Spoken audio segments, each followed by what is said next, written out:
Oseo. Oseo. Cherokee greeting. I am a coyote because a dream vision told me to become one. Because I am beckoned to be one. Because the old Holy One, Thunder Eagle, helped me to be one. There's nothing I can or want to do about it. My vision never leaves me. Something is flowing into me all the time, and something flows from me. I don't know what, but it's there. I am neither good nor bad. I live, and that's it, and that's enough. A coyote just acts like myself. I have been given the freedom. It can be beautiful, or maybe not so. It doesn't really matter. My power, Ulanik Ugu, comes from the animal coyote. And so I talk sacred things. Galun Lati.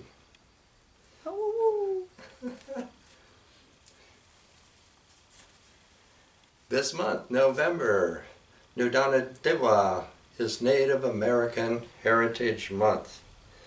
Recognition is the way we inherit. Yote.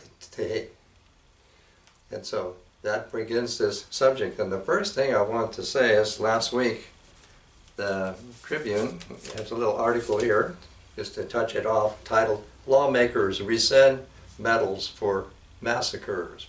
Now what it's about is in 1890, Wounded Knee, 3 days after Christmas, the 7th Cavalry of the United States Army intercepted a large group of Lakota people on their way to be with relatives at Lone Pine Reservation. They were intercepted by this army, led into a cul-de-sac where they were robbed of their provisions, wagons, and horses, and mowed down with a machine gun. 300 people. Now, this was 20 years after the United States government had declared its victory over Native Americans. So there was no conflict. And of course, the Army, misrepresented their deeds, and they were awarded 20 Medal of Honor. And an article, there was a bill in Congress pending. It's called Remove the Stain. And Democrats, Elizabeth Warren and Bernie Sanders, saying this is a persistent shame on the nation. And they're asking President Biden to rescind the honors given to the soldiers, 20 Medals of Honor. So that's off to a good start. The next thing everybody's heard of, the climate summit. And so right away this week from Indian country today, checked in with 2 indigenous leaders that attended this summit in Glasgow, Scotland. And that's Graham Reed, an Anishinaabe First Nation, and surprisingly, Andrea Carmen, a citizen of the Yaqui Nation. And of course they have these groups that they have, that they're the directors of.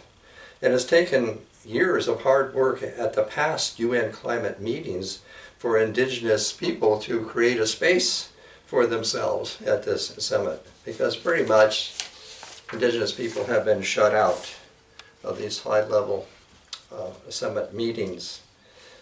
It was a symbolic reclamation of space, Graham Reed said. I don't think it would have been possible without work by the facilitative working group that was headed by Andrea Carmen and so forth.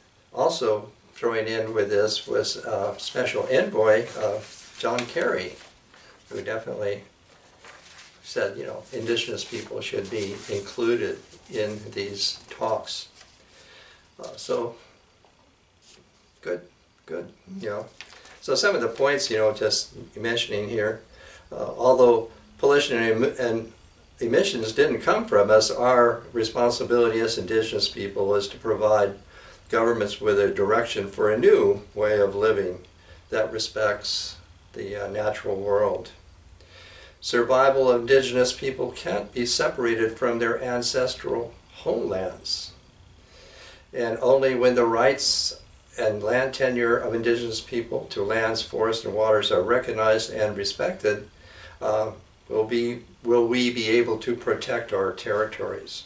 Our knowledge, values, and ways and worldviews are collective, based on respect and responsibilities, and that this knowledge is time-tested. Our knowledge should be respected and have equal standing with other researchers and scientists. Indigenous cultures and ways of knowing are foundational. Protecting and restoring indigenous languages is really important, is essential to maintaining our ways of knowing. And indigenous women are on the forefront of experiencing the impacts of climate change. You should tune in to them. And we call a halt for the prosecution or assassination of indigenous people who defend indigenous rights.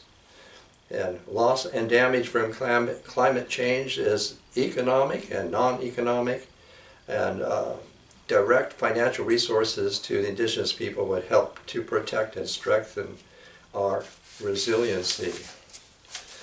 So, that's a gist of it.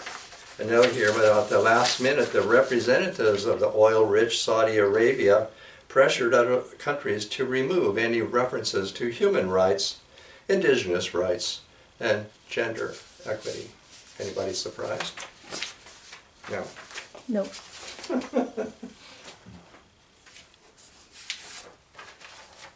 Now, what I really want to get to, this is really what I'm liking. Pitt River, so we're calling Pitt River. Pitt River is basically up in the very northeastern corner of California, kind of coming across the Oregon border up there. And a little bit east to that is called the Warner Mountains, or a range that runs along on the very east of that. So here, what this article is. The Pitt River Nation has gratefully received back some of its ancestral land along Hat Creek in eastern Shasta County. Tribal members held a ceremony on Friday, November 5th, on the 756 acres given to the Pitt River Nation from the PG&E as part of a court-ordered bankruptcy settlement. It has deep meaning to tribal members. When we had our ceremony, there were several eagles flying above, which is very spiritual for us. It's like a welcoming home and a blessing of the land, said Chairwoman Agnes Gonzalez.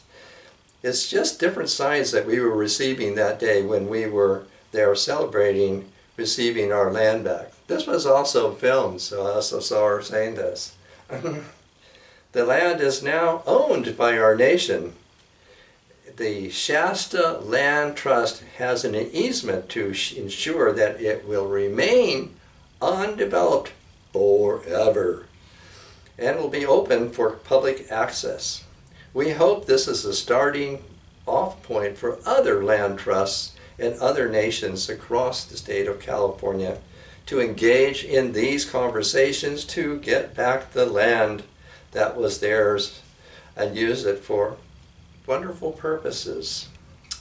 The land we're talking about is the United States government just appropriated, whatever you call it, millions of acres of land without anything. We just took it like that. So now a little bit is starting to change. So the spokesman for the Shasta Land Trust, the executive director, said, so they're going to be using this ancestral land for rituals and ceremonies and so forth. And restoration. Other places, the Maidu on the Feather River recently also had land returned to them. And wherever this happens, then we definitely are seeing success in the restoration of the environment, you know what I mean. This land was once being used for cattle grazing, but the land really had great significance for the generations of people who make up the Pitt River Nation. The Pitt River Nation is really an amalgamation of 11 sub-nations there. It's quite a, I don't care, call it a river system, a river network, that's pretty lengthy. So you can understand that. There in these areas are places of burials and places where our ancestors come from. So we want to protect and preserve them, because otherwise they would have just be turned into cattle grazing. And so this is the first of these parcels, so a little bit at a time, but the total will be more than 5,000 acres will be returned through the next couple of years. So that's very significant. We also sort of recently the Black Hills, not exactly returned. The government has not moved on that it was supposed to return that land, but a rancher put up a large part of it for sale, and the world chipped in and bought the parcel for the Lakota. So Black Elk said, our whole incentive is to get back the Black Hills. And all of Native America can say our goal is to get back our land however we can do it. That's ongoing. So we're seeing a little bit of change going on there. So with this topic is really my incentive. We're calling here the Pitt River Nations, plural. It got its name because the Americans, I guess it was, had seen that the natives had dug a lot of pits. Ostensibly, these pits were to foil, animals, catch animals coming to the water to drink. Everybody's not quite sure about it, but that's where it got its name. And but speaking personally, it's a very, very mysterious region. It's not just simply a place. It's a region with a lot of places to it that are very, very mysterious. The archaeologists have said that human occupation in this region goes back to 7,500 years. So that's quite an immense long time.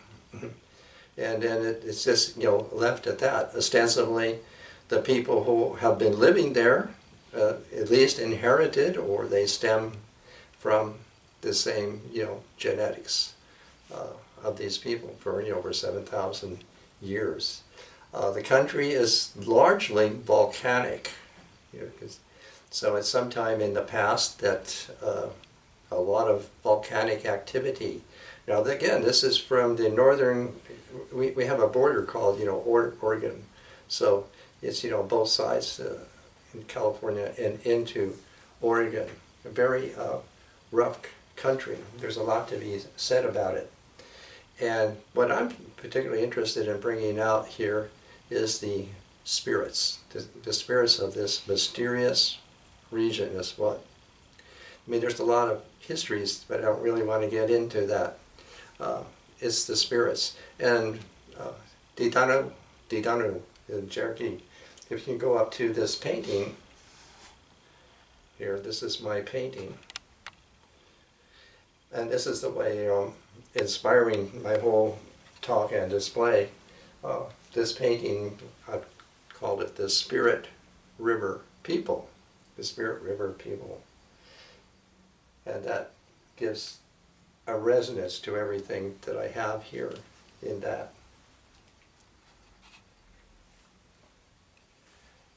Well, in different parts of Turtle Island, of course, there's people who really venerate, the buffalo above all. Then there's the wolf and the other things.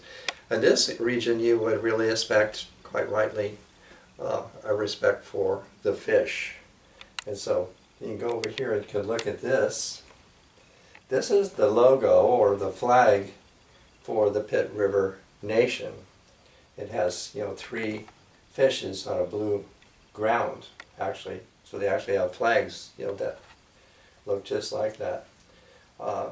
Exactly which fish it is, there is the trout and there is the mullet. The mullet, a very good guess. They all seem to be sort of similar to salmon. The mullet is pretty large fish. So basically, fish are pretty respected there. And so when I go over here, then I have this spirit fish here that would look very much like a carving from the Columbia River. And right in front of it I have a little native doll. It's probably Kumeyaay. She's wearing, you know, a bark skirt, and she has a woven hat. But the people all the way up to Northern California would look pretty similar. You know, they might use a little bit different materials. The hats would be woven differently. But basically that, and you know, she's quite dark complected, you see. And there's little miniature baskets there in front of her. And these are Thule baskets, and it's a way for me to make a signature that in this river nations up there, Thule is really very, very important. They just use the Thule for everything and everything. And so you call it the age of the Thules, really.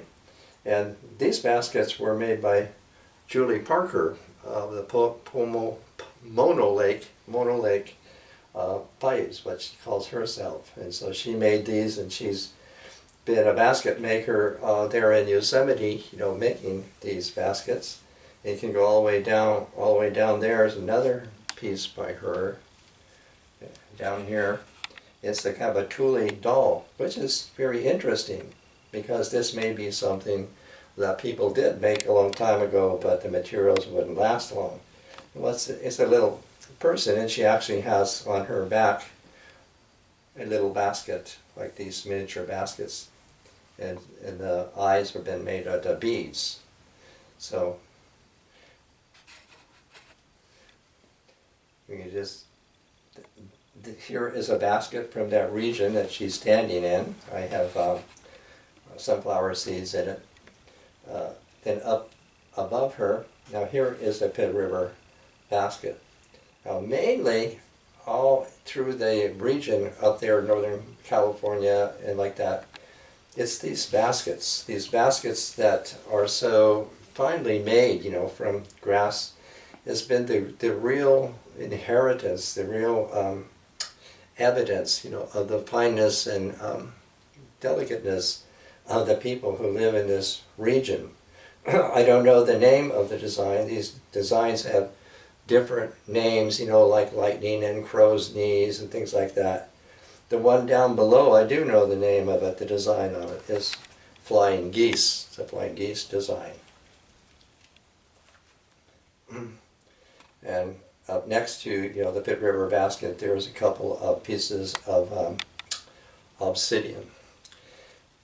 Now I had an exhibit there in Cedarville, which is in Surprise Valley, which is just actually over the hill from this region.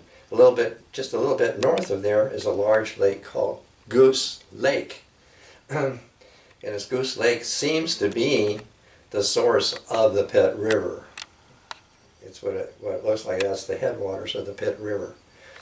And there is a lot of obsidian, and among that obsidian there are very, very many artifacts. That means obsidian that people have worked one way or another, a lot of broken spear points and so forth. And this one is, you know, like a hand maul, that obsidian there. And then you can route all the way down here to this great big piece of obsidian that we brought back from Goose Lake that definitely looks like people had, you know, knocked off chunks so that they could work it.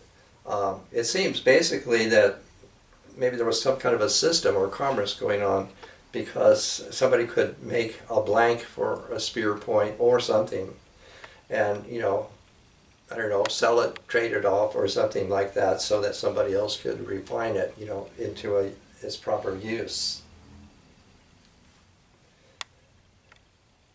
Well, I'm still with the baskets. Then we can come up here and look at this. This is a trivet. It could be made, you know, by anybody up north. It could be Pitt River, it could be Pomo. But it's to see the fine work you know, of weaving with the grass. And while I'm touching upon that, we can come over here where I've framed this picture with this medallion here. This medallion is made by Vivian Olds, and it has maidenhair fern in it. It's mounted on soft doe skin and strung with Dantillium shells here, and I think like acorn seeds and deer skin. Basically, I think it's Yurok, that she makes a Yurok style there. Many of the things that seem to have been found or have been in the possession of people that we might call shaman are often things that are found in a particular shape. So this one here, which to me suggests a bear,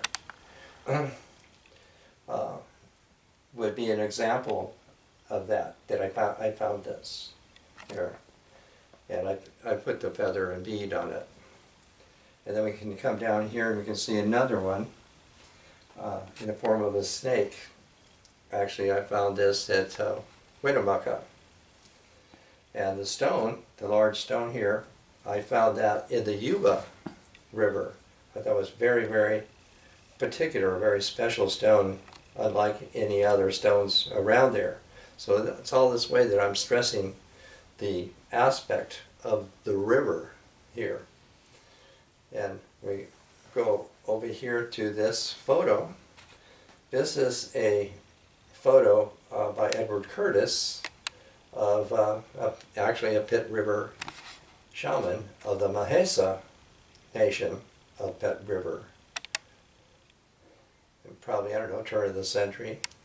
And I've put there this is a bone carving of a fish head that I found in a garage sale up there in Cedarville, in that vicinity. It maybe even be a fossil, a bone fossil, because they did sometimes carve bone fossils, are very fine. But yeah, emphasizing the fish, and in this case, I'm saying it's the shaman's piece. You know, I even put over here a fish which I freshened up, a stone fish that looks like that. Then up here, these are medicine pieces here. All this is to, what I am doing here is to generate a sympathetic resonance, as I call it. That there was a response, you know, for all of this. When I go over here, this is my drawing over here, and this is Mount Shasta. Mount Shasta, the name's been corrupted from something like Shiste. Evidently was the name of the people around there.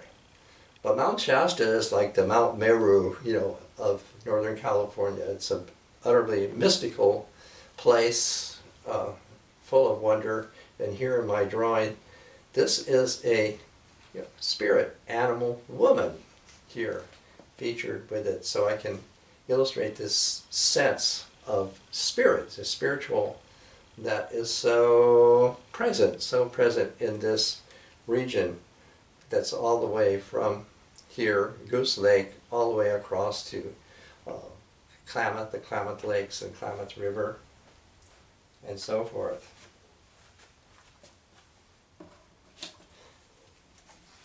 So I want to, right here, following all of this, you know, we're looking at the Pitt River Nation, which has 11 sub-nations within it.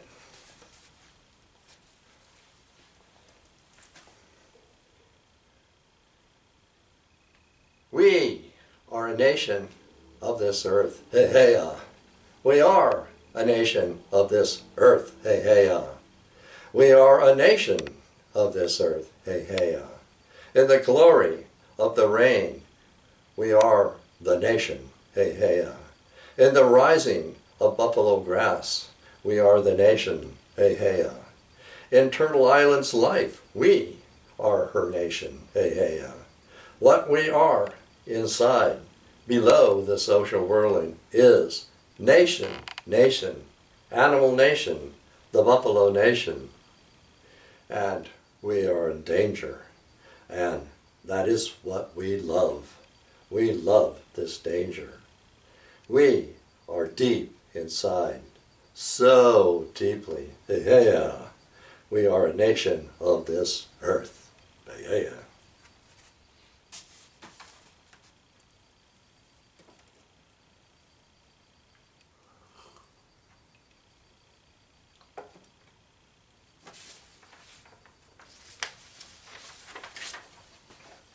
So here I have another of my drawings to go with this whole theme of a lava country.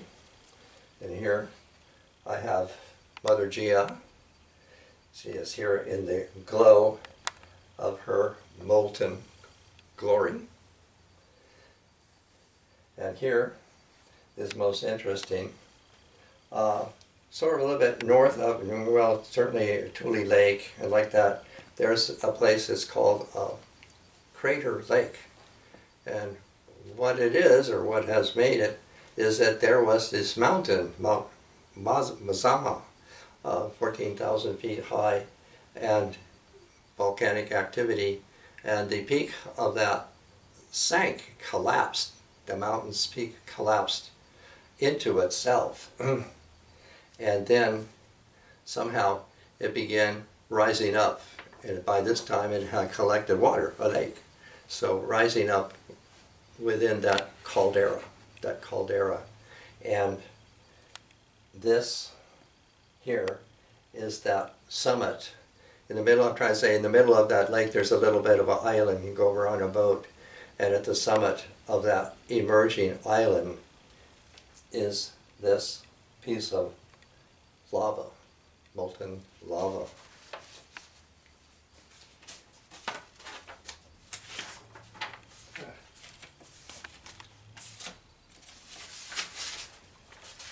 I have a little haiku to go with that.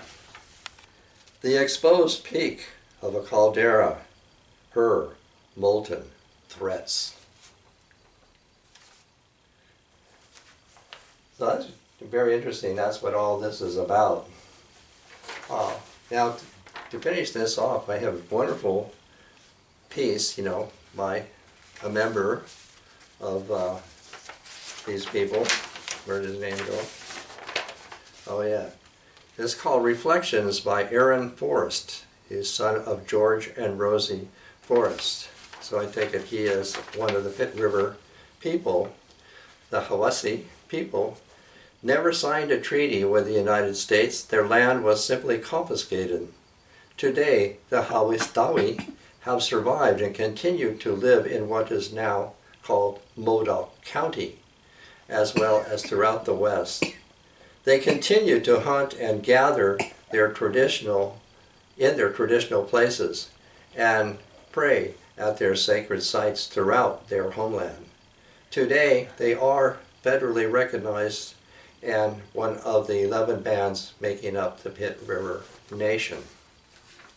So here is Aaron's piece titled Reflections.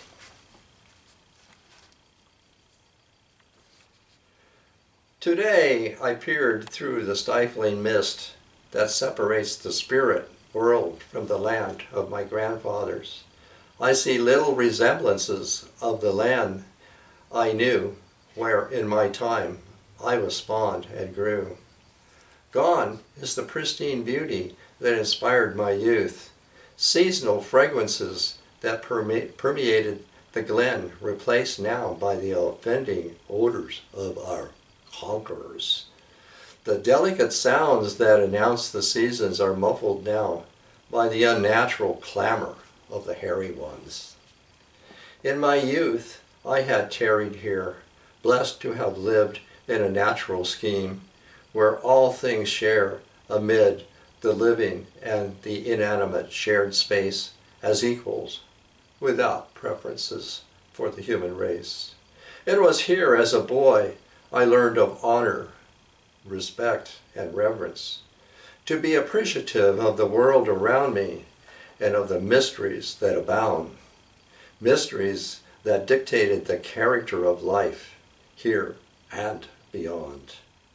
Early, it was my grandfather that taught me about the circle of life and the order of nature that maintains a fragile balance, where all things must contribute freely to sustain the perpetual balance of life, taking and giving equally. I learned of joy as I learned of sorrow. It was ordained that each would strengthen my earthly journey to enhance my faith in nature's schemes. All things that are born will surely pass, as although such is no mortal's dream. Commanded by the will of the ancient ones, I embrace my vision quest in solitude. I sought to find myself and my key to the veiled world beneath death and life. My medicine bag holds my destiny in bounty and strife. My quest completed, I was then a man. My medicine honors me to be a dreamer, a bearer of mystical revelations, sustained by my grandfather's faith to be the seer of our nation, guided by the master of unseen hands. I became the leader of my intimate band. It was good to be alive, to live in harmony with the world around, to enjoy the bounty of natural order unchallenged by the minds of men. Such was beauty. Aho.